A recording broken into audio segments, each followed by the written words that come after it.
ইংরেজি নববর্ষের প্রথম দিনে তেলিয়ামুড়া থানার অন্তর্গত ত্রিশাবাড়ির রেল ব্রিজে মর্মান্তিকভাবে রেলে কাটা পড়ে মৃত্যু হল উজ্জ্বলা সরকার দাস নামে ৫৮ বছরের এক মহিলার। জানা গেছে ওই মহিলা দীর্ঘদিন ধরেই ইট ভাঙার কাজের সাথে যুক্ত।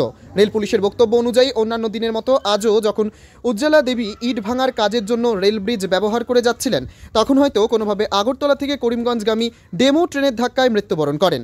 যদিও ময়নাতদন্তের পর মৃত্যুর প্রকৃত কারণ সামনে আসবে। তবে মাইগঙ্গা নয়াবাড়ি এলাকার এই মহিলার রেল লাইনে কাটা পড়ে মৃত্যুর ঘটনা এলাকা জুড়ে ব্যাপক চাঞ্চল্য তৈরি হয়। এটা উজ্জ্বলা দাস সরকার মহিলার নাম।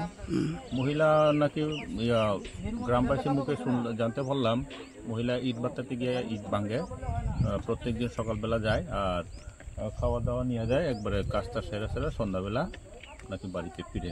আজকেও অন্যান্য দিনের মতো মনে হয় সকালে যাইতেছিল কাজের কর্মস্থলে, কাজের ইট ভাঙার উদ্দেশ্যে, কিন্তু যাওয়ার সময় ব্রিজটা পারানোর সময় হঠাৎ করে মনে হয় ট্রেনটা এসে গেছে। তারপর বৃদ্ধ মহিলা যেমন নিজেকে বাঁচাতে পারছে না, তো ওই ট্রেনের সঙ্গে ধাক্কা খাইয়া ফেরা মনে হয় মারা গেছে।